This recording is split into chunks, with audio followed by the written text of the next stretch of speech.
Joining us now is Eamon Javers and Steve Kovac. And Eamon, we'll begin with you. What are some of the big takeaways from this agreement, and does it allow both the White House and these big tech companies to continue to work together?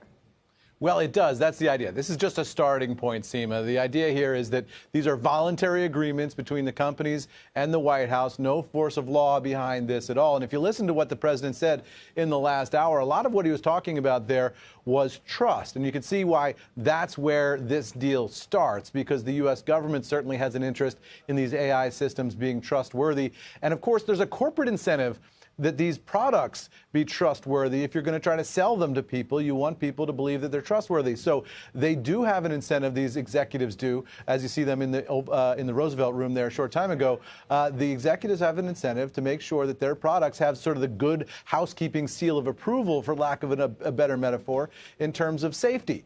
And so I think that's what this was all about. It was a meeting of interests. The government and the companies both have some common interests here. Where it's going to get tricky is where those interests start to diverge. And of course, that's where you get when you come to regulation that has actual teeth, Seema.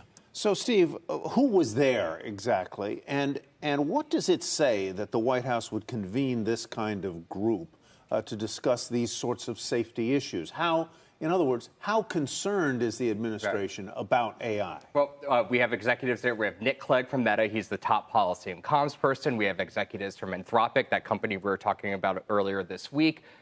Meta already said, Google, Amazon as well. So look, these executives, what it means is, like to Eamon's point, there is some common ground here, especially disinformation. One of the key proposals that they agreed on here is some sort of watermark, for lack of a better term, to prove that content you might see online or elsewhere is AI generated versus organic. So that is a good thing. That's something everyone can agree on. But look, this is not over. This is a prelude to actual legislation. We know Senator Schumer, the majority leader in the Senate, is actually working towards this, whereas maybe they weren't as aggressive going against social media companies. There have been a lot of ideas, a lot of hearings, no actual legislation. This, they seem incentivized to actually do something about, in part because there's huge competition we have with China and elsewhere. So do these executives want to get ahead of legislation? Absolutely. So they've been saying this since day one. You know, several months ago, I was down on Capitol Hill when Sam Altman, the OpenAI CEO, was there.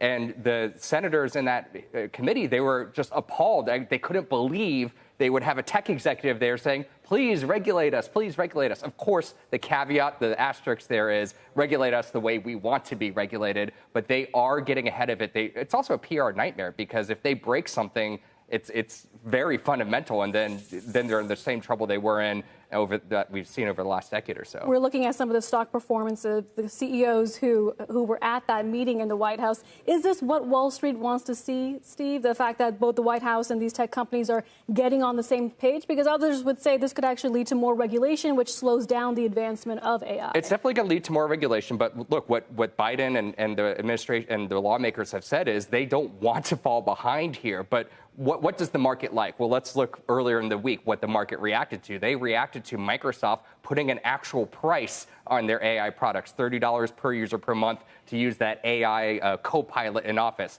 They like to see new product innovation. So over a week ago, when Google added new features to its chat Bard, you saw the stock go up 4%. So we're heading into earnings season, Seema, and so many of these companies have seen their valuations get really expensive. They're going to have to start justifying those valuations in this coming earnings season to prove that it's not all hype. We actually have some teeth behind what we're doing. So, Eamon, recap for us. What came out of this? What agreement was reached?